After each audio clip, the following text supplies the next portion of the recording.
Seguimos en la sintonía de Radio Meruelo, seguimos acompañándote aquí en esta que, ya sabes, es tu radio, la radio de todos, emitiendo en directo en el 107.1 de la FM, también en el 87.5 y en radiomeruelo.com. Y hoy abrimos, como cada semana, una ventana al medio ambiente. Es el Aquí Planeta Azul, el espacio que dirige el profesor Patricio Martínez Cedrún, al que saludamos ya y le damos los buenos días. Patri, ¿qué tal? ¿Cómo estás? Bien, sin entrar en detalles. Y don Alfredo, ¿qué tal está? Pues mira, hoy dejémoslo así, Patri, dejémoslo así. No, sin entrar en detalles, quieres decir. No quiero, pero ni por lo más remoto entrar en el más mínimo detalle. Así que, de todas maneras, bueno, encantados de saludarte una semana más y de traer aquí a la audiencia de Radio Meruelo, a la fiel audiencia de Radio Meruelo, temas que yo creo son de interés, así lo consideramos nosotros, por eso lo sacamos en antena. Y hoy un asunto pues muy muy interesante, porque vamos a hablar de si es la solución la energía nuclear para el cambio climático. Casi nada, ¿verdad?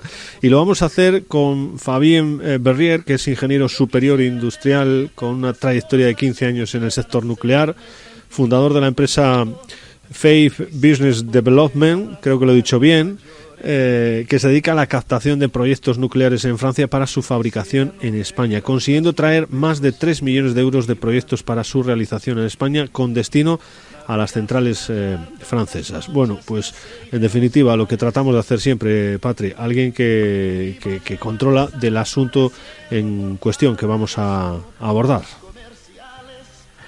Pues sí, así es. Para el tema de hoy, pues como tú bien has dicho, has presentado a Fabien Berrier. Lo primero, vamos a saludarle. Buenos días, Fabien, ¿qué tal estamos? Buenos días, Patricio, ¿qué tal estáis? Pues ya has oído. Yo bien sin entrar en detalles. Me parece que Alfredo hoy mejor no entremos en detalles, tan siquiera. Bueno, pero dicho eso, ¿tú estás bien? Bueno, pues es lo que importa. Bueno, el tema es un tema muy muy de actualidad y me parece que va a ser por muchos años de actualidad.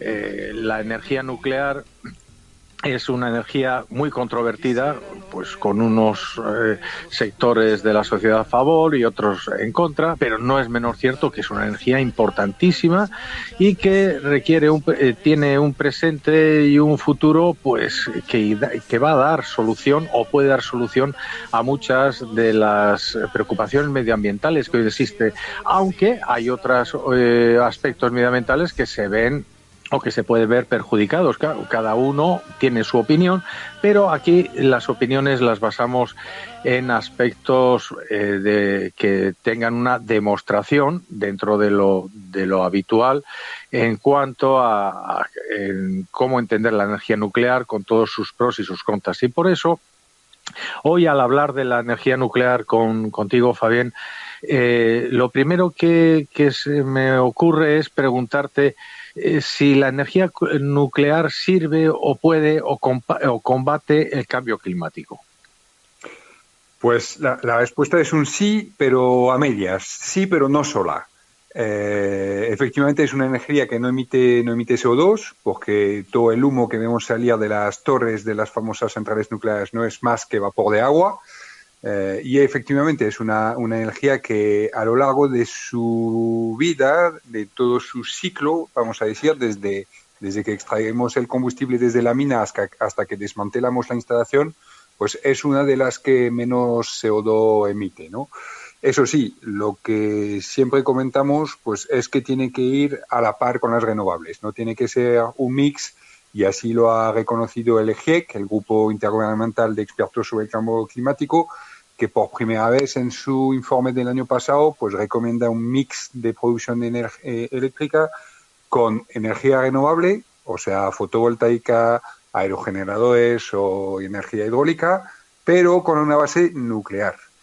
¿Por qué eso? Porque pues las renovables tienen un defecto muy grande, que son intermitentes. Si no hay sol y no hay viento, pues no tenemos luz, ¿no? Entonces, para el consumo que hacemos de la electricidad, pues se necesita una fuente de producción pilotable, que es decir, si le damos a un botón, pues tiene que salir luz, y de todas las pilotables que hay, pues la nuclear es la que menos CO2 emite.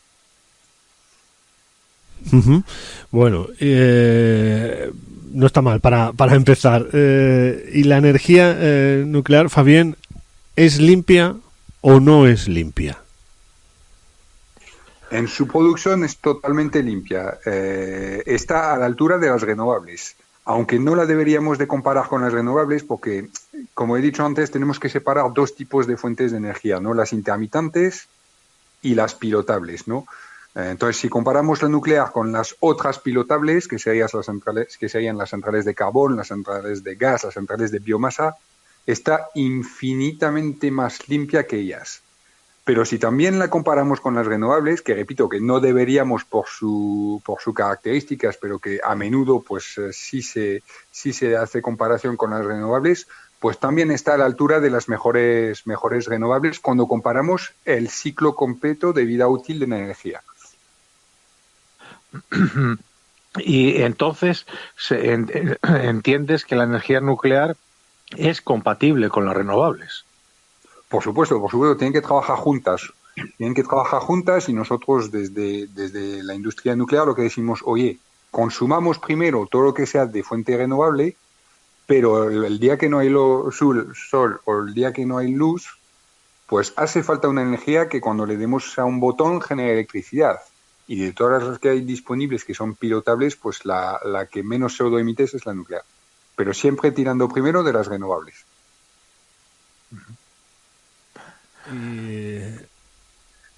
¿Es segura? ¿La energía nuclear es segura? Pues mira, para contestar a esa pregunta, a mí me gusta hacer el paralelismo con los accidentes de coches y los accidentes de avión. Cuando se estrella un avión, pues mueren 450 personas de un golpe, abre todos los telediarios, incluso durante meses después de esa catástrofe, cualquier mínima incidencia en un vuelo, pues abre los telediarios, ¿no? Sin embargo, los accidentes de coche son mucho más numerosos, hay mucha más gente que muere en la carretera que en accidentes de avión, pero como es un goteo constante, pues no es una noticia que abra los telediarios a menudo, ¿no? Pues con la nuclear y las otras fuentes pilotables pasa lo mismo, ¿no? El carbón mata cantidad de gente impresionante, hablamos en millones de personas a lo largo de un año, y obviamente pues no abre los telediarios nunca. Sin embargo, pues en toda la historia de la industria nuclear mundial, estamos hablando de una industria que ha empezado en los 70, que tiene ya más de 60 años de trayectoria, solo hemos tenido 3 accidentes graves, de los cuales 2 de ellos no tuvieron ninguna muerte vinculado al accidente nuclear, ¿no? De hecho, es más, os he dicho 3 y estoy seguro que sois capaces de citarme 2, pero que el tercero se os escapará, casi seguro. Sí, desde luego los accidentes en producto de la energía nuclear tienen una repercusión, bueno, pues ya lo sabemos, ¿no? Importantísima por todo lo que trae y todo lo que conlleva. Pero cuando hablas de los accidentes, desde luego somos muy sensibles a los accidentes por energía nuclear, porque desde luego no son menores la trascendencia que tiene. ¿Qué nos puedes hablar sobre los accidentes? ¿Son productos de la casualidad, de fallo humano, de que la energía nuclear no se puede controlar al 100%? ¿Qué opinión tienes sobre ello? Suele ser un cúmulo de cosas, nunca es un fallo único, porque todas esas plantas obviamente están diseñadas con varios sistemas de seguridad, muchos de ellos duplicados, triplicados, cuadriplicados, con lo cual tiene que haber un cúmulo de circunstancias que hace que nos encontramos en unas situaciones, digamos, no previstas, ¿no? En el caso de Fukushima, por ejemplo, que es el más reciente, el que tenemos todos en la memoria, pues es un terremoto de una magnitud desconocida, seguido inmediatamente de un tsunami de magnitud desconocidas, ¿no? Hemos sobrepasado todo lo imaginable a nivel de previsión de tipo de eventos naturales como estos, ¿no? Y sin embargo, Fukushima no ha causado ninguna muerte. Es un accidente nuclear de la gravedad más alta en la escala en la que medimos los accidentes de ese tipo, pero sin embargo no ha habido ninguna muerte vinculada a este accidente, ¿no? Y no lo digo yo, lo dice la ONU, ¿no? Y bueno, un tema siempre controvertido, ¿no? Cuando hablamos de la energía nuclear, los residuos. Fabián, ¿qué hacemos con los residuos? Pues ahí es nuestra gran desventaja, efectivamente. Es una energía que produce residuos, ¿vale? Que son radioactivos y que hay que vigilar durante muchos años, ¿no? Pero ahí hay que diferenciar pues 3 tipos de residuos. Los de media y de baja actividad, que estos hablamos de unos centenares de años antes de que decaiga su actividad y que puedan ser considerados como residuos normales y corrientes.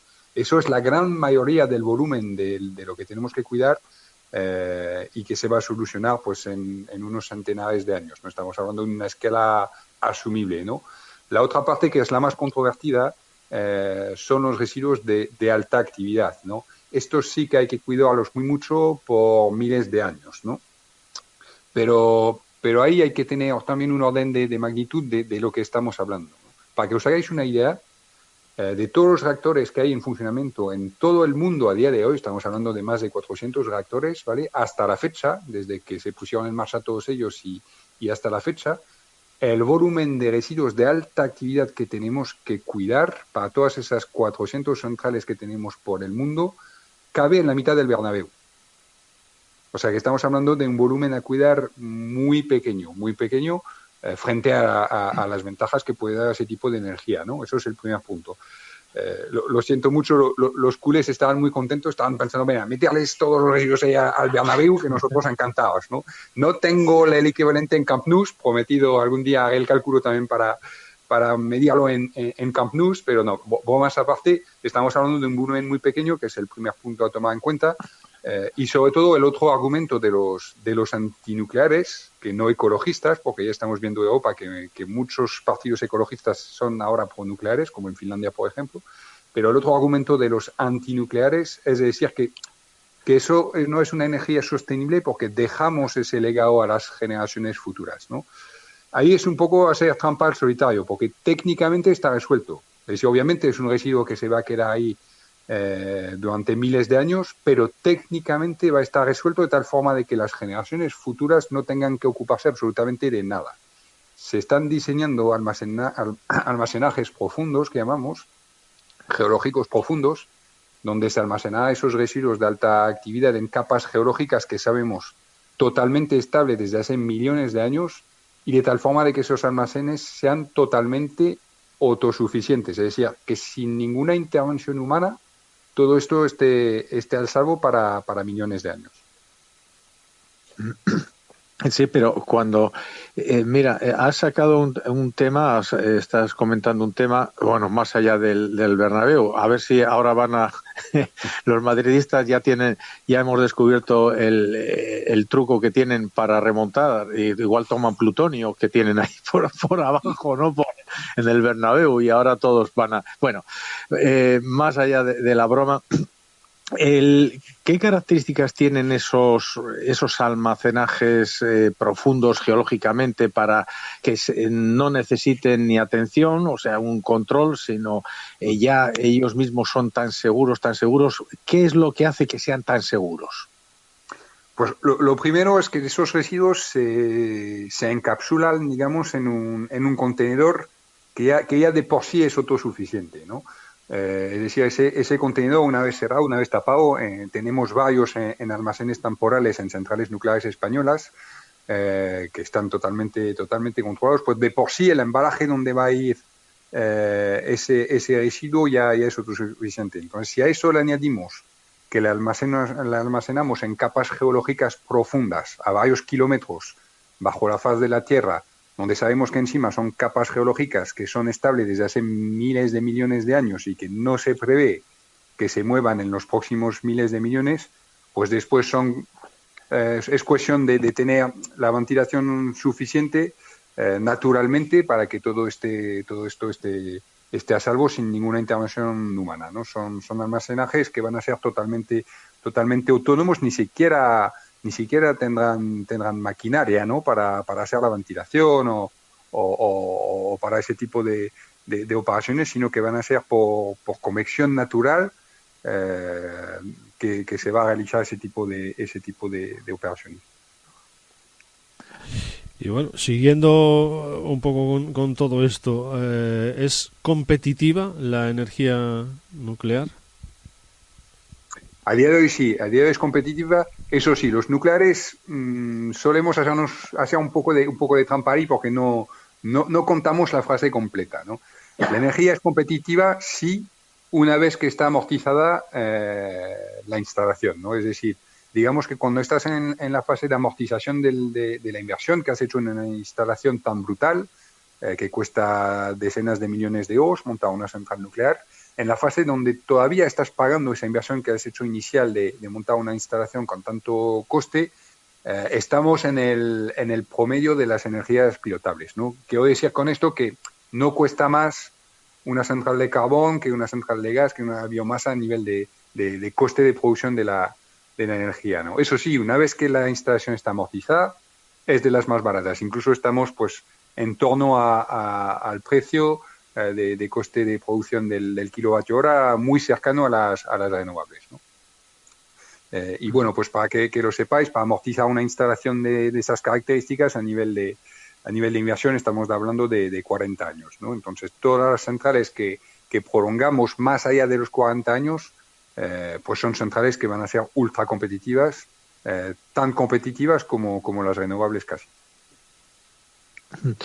Y claro, todo esto que está ahora tan de moda, que el medio ambiente, las actuaciones que se realizan, que sean sostenibles, ¿es sostenible la energía nuclear?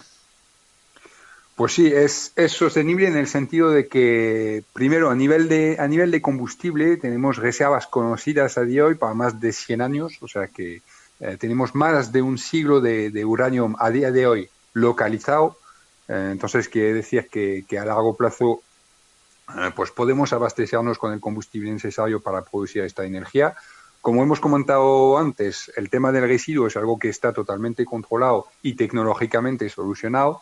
Es el segundo motivo por el cual es una energía que es sostenible y sobre todo, pues como comentábamos antes, ¿no? La nuclear es la única industria donde se nos pide, una vez que acabamos la explotación de la central, el uso de la central, pues devolver el terreno tal y como nos lo hemos encontrado a nuestra llegada, ¿no? Y a día de hoy, pues esos costes de desmantelamiento somos la única energía a las que se les pide de antemano anticipar esos costes en el precio de costo de la producción de la energía, ¿no? Sí, y mira, para ir por mi parte ya concluyendo, un par de cuestiones que sin lugar a dudas tú eres la persona ideal para responder. ¿Por qué hay tanta diferencia, por ejemplo, en el tratamiento de la energía nuclear en dos países vecinos como es Francia y España? ¿A qué crees tú que se debe esto? Pues se debe que yo creo que el miedo surge de la falta de conocimiento, ¿no? Nosotros damos charlas divulgativas en colegios, en institutos, incluso en universidad, y nos damos cuenta de que aquí en España la nuclear es la gran desconocida, ¿no? Y la tememos por miedo a lo desconocido más que otra cosa, ¿no? Yo cuento siempre una anécdota, ¿no? A los alumnos, sobre todo en colegio, en instituto, incluso en universidad, les pregunto de mayor, ¿qué prefieres ser? Hablando de miedo a las radiaciones, ¿no? Que es lo que preocupa en general cuando hablamos de energía nuclear, ¿no? ¿Qué prefieres ser? ¿Azafata o azafato de vuelo? ¿O prefieres ser operador de una central nuclear, ¿no? Entonces, obviamente, pues por su sentido común, contestan todo, no, una azafata de vuelo es mucho más seguro que trabajar en una central nuclear, ¿no? Pues la contestación no es que es mucho más seguro ser operador de una central nuclear, porque una azafata de vuelo se come 10 veces más radiaciones que un operador de central nuclear, por la cercanía al Sol. Entonces, de ahí surge un poco todo el miedo alrededor del nuclear, muchas veces por desconocimiento, ¿no?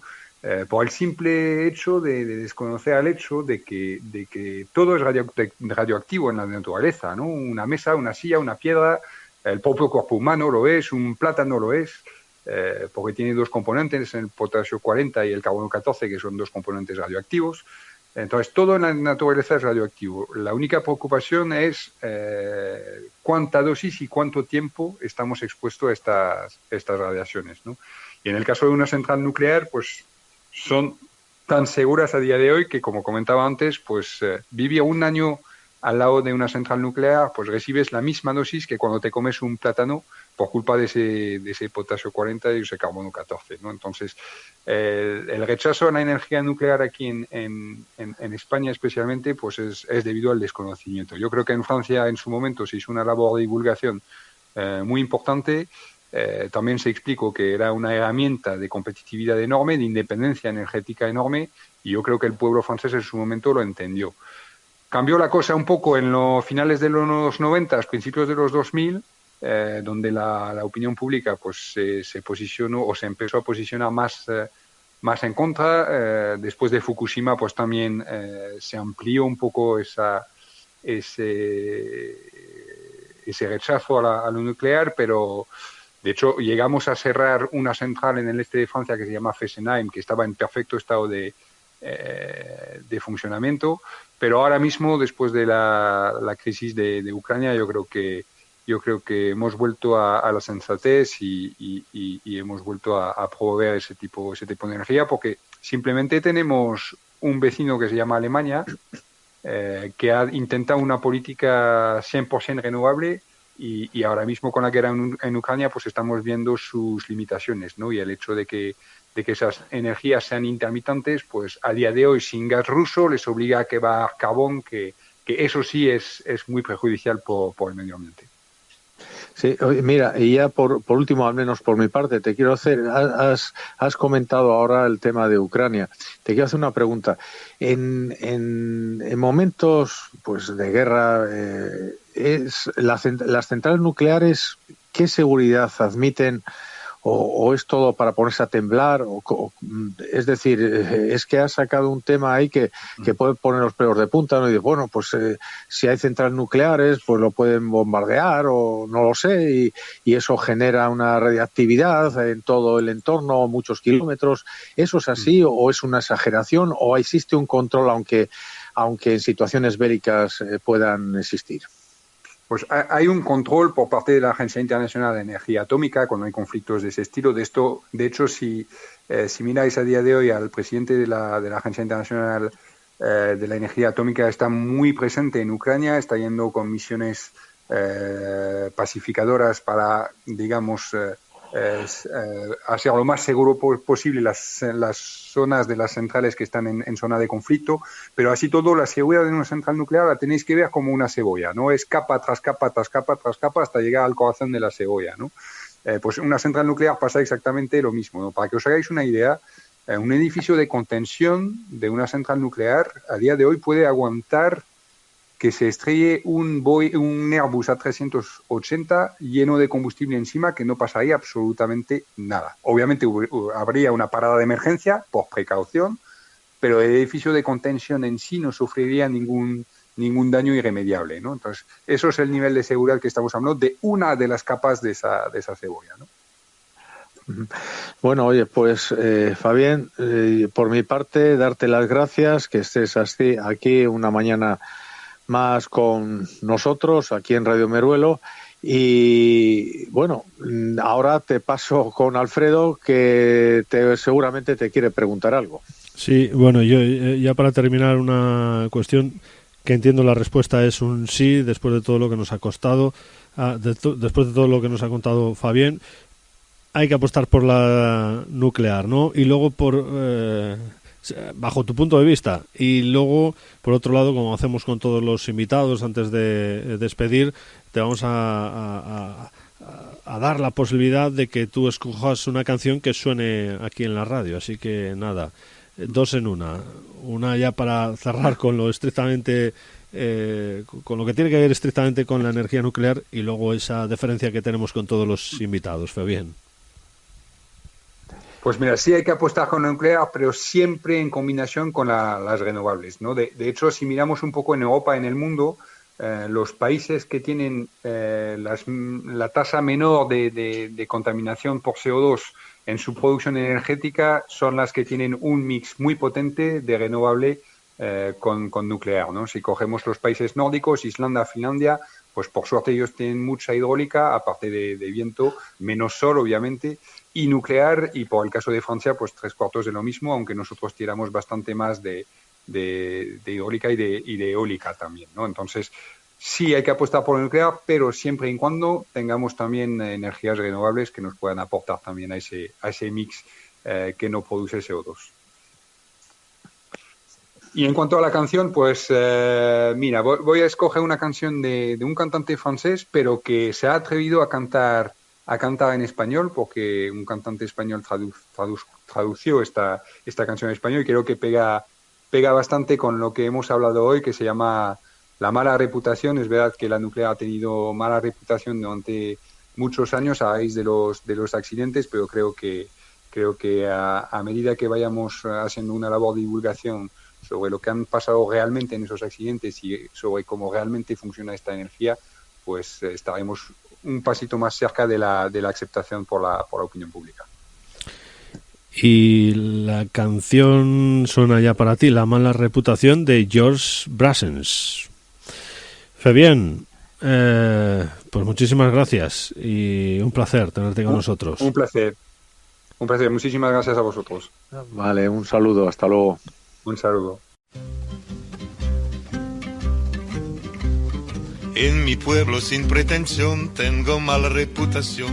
Que haga lo que haga es igual, todo lo consideran mal. Yo no pienso pues hacer ningún...